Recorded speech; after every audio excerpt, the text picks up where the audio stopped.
May in the morning, Li Hui and I, we were already back at base camp, and it was about 5 a.m. Like, we couldn't sleep the whole night because we knew that our teammates Paige and Joanne, they were going to submit that very morning.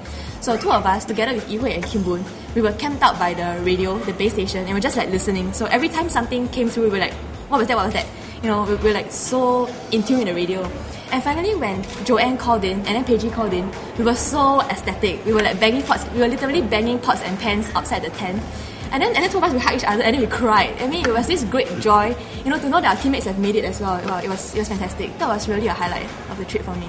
Well, I think there was definitely like a lot of time that we had to put in for the training and like the media responsibilities, our public talks, and also for our fundraising back then.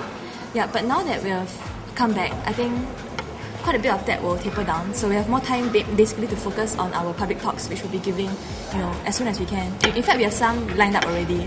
Yeah, so that'll be the first thing on the list. For this climb, we were actually very well prepared and we were very well trained.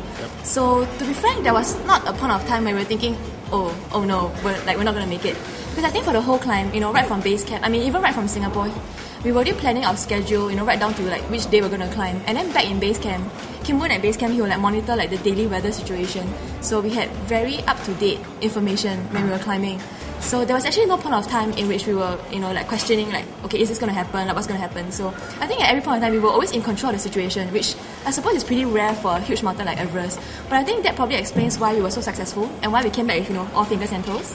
Yeah, I think the achievement has really sunk in. You know, back in base camp, everybody was congratulating us because, I mean, everyone at base camp, they knew that we were from Singapore, and everyone knows that Singapore has no mountains. So everyone was like, oh, so how do you girls train? And we tell them that we run up apartment blocks, and everyone laughs.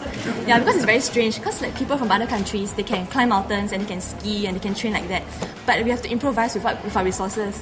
So you know, when we submitted on the 20th of May, everybody knew it. Like the other teams, the Spanish teams, the American team, and everyone was like congratulating us. Like they were all extremely happy for us. And because we had 5 summits within one team, which is like a huge number at base camp, so everybody knew about it. So I guess everyone was celebrating for us back at Everest base camp.